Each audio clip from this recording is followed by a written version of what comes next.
So, kasama ko si Papa Sausage. Ingat tayo sa pakikipaglaban sa mga kasamaan. Ngayong sa Luneta, sama-sama tayo upaglabanan ang kasamaan. Diba? Kasamaan, laban sa kadiliman. Kadiliman. Good morning. So, late na tayo nakapag-start. So, it's already past 6:30 a.m. Supposed to be 5 tayo alis. Medyo puyat kasi nanood kami ng flip-top battle kagabi. Vuelta Balentong 12. It was a cool show. But, again, syempre hindi mawawala yung ating long run weekend. So, we're going to do a 30 kilometers run going to UP. Okay, so usually dito yung pahinga ko. Kapag tumatakbo ako from our place sa Tantansora Mindanao Avenue going to UP. Ito sa may footbridge ng Quezon Avenue. Or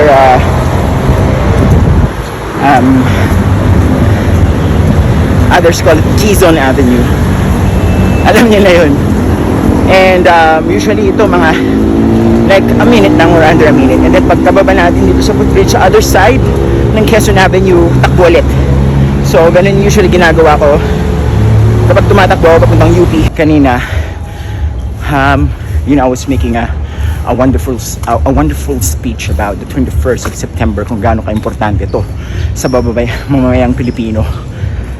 Unfortunately, yun nga, I was telling about how sad I am kasi hindi ako makaka-join, pero I was encouraging everyone to please do join if you can. Don't forget to bring your mask. And then one of the cool thing that happened is that nasalubong ko yung tropa kong sikat na game streamer, si Chen. I will put his link down below, so check nyo na lang. And pucha, when I was going to check my phone, hindi ko pala na-press yung record. So shit, yun lang. Ulitin ko na lang mamaya kung ano yung mga sinabi ko about the 21st of September. Remember the 21st of September. Sige, tuloy ko na tumakbo. Okay, usually sa spot na to, I'm supposed to be running kasi di ba kasi intro ko. Ngayon, maglalakad tayo kasi this is a special day. It's the 21st of September. Remember the 21st of September. So dito ko na sasabihin yung nasabi ko kanina na akala ko naka-record ako.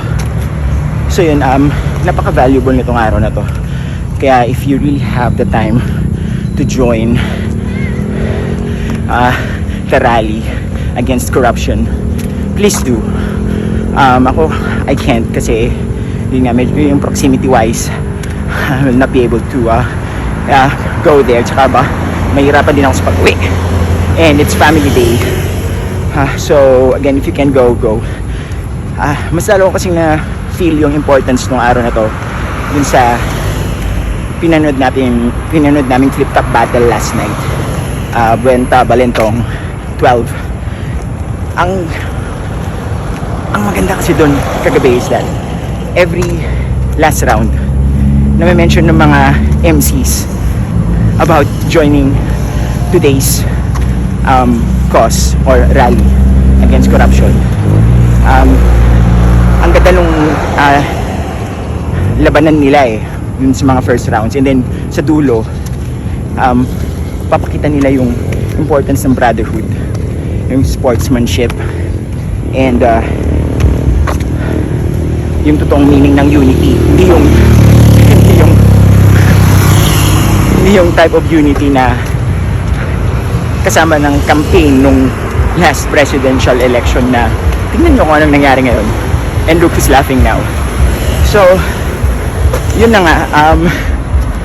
Ang ganda kasi ang ganda ng labanan. Then sa dulo, they're giving each other a hip-hop hug after mentioning about joining today's rally. So yung sa mga nakakatawang parties, yung sumisigaw, yung mga MCs na Lunita. Yun lang.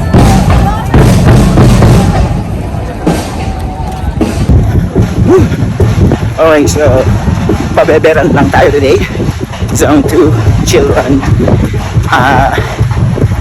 Let's maintain at least 6 to 6:30 pace per kilometer. You can see my background. That's what we're talking about. So again, in unity. Yung totoong meaning ng unity. Lunita. Lunita.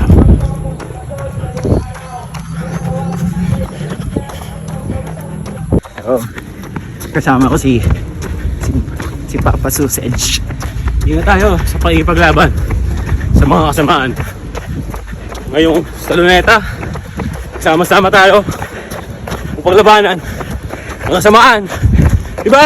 Kasamaan, laban sa kadiliman. Kadiliman. So, we are able to maintain our pabebe pace, which is around 6 to 6:30 per kilometer.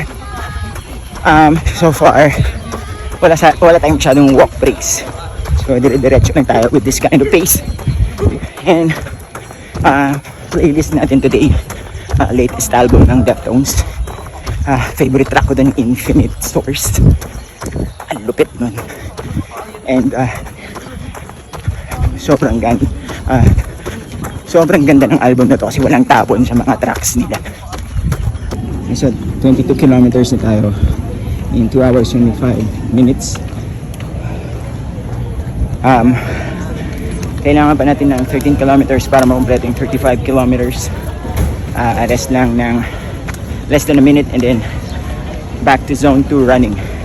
Okay, key things to remember on how to hit your PR on race day. So, ang kailangan natin doon is consistency and discipline dun sa training program na ginagawa mo. So as much as possible, dapat wala kang ini-skip kung ano man yung nandun sa list ng iyong training program. Now, let's say kung wala kang discipline and you're not consistent, tapos of course you're still able to join the event or yung race day na pinaghandaan mo. But again, hindi kompleto yung training mo, hindi ka consistent, wala kang discipline. Ang mangyayari dyan, alam mo yung makaramdam na yung pinaghirapan mong ligawan yung jowa mo, pero iti 2 time ka lang. Ganun yung pakiramdam. Kasi talagang you will fail to hit your personal best kapag hindi mo na kumpleto yung iyong training program o hindi ka disiplinado, hindi ka consistent. Yan, mga kaibigan. Shit, ang daming Diablo. Temptation. Say Diablo 5 times. Diablo. Gets. Done na tayo sa running part ng ating running session for today. So it's 27.35 kilometers of zone 2 running. So ngayon, we have to complete 35 kilometers just by walking. So parang yun na yung cool down natin. Okay na yun. At least hindi tayo mabibigla. That's it for today's running. Walking na lang. Then next week again, mukhang hindi natin magagawa yung 40k today kasi late tayo nakalabas. Maybe next week yun, makakapag 40k na tayo. Promise. Again, thanks for watching my video. This is half human, half sober. Peace out. One time, this feeling that's fucking my flow. Gotta mess with the flex of a hex that attacks like a striker with Mike Tyson blow. Better not mess with my fuck mind, cause I got more rhymes than your time. But again, this feeling so deceiving. I'm a nord, I'm a killing. Don't copy my style, bro. I keep it down low, flap it like a bass that will blow. I hit it with some beats and some tats to the snares with a slash and a sit leaks falling like a bug. Cause I'm a man.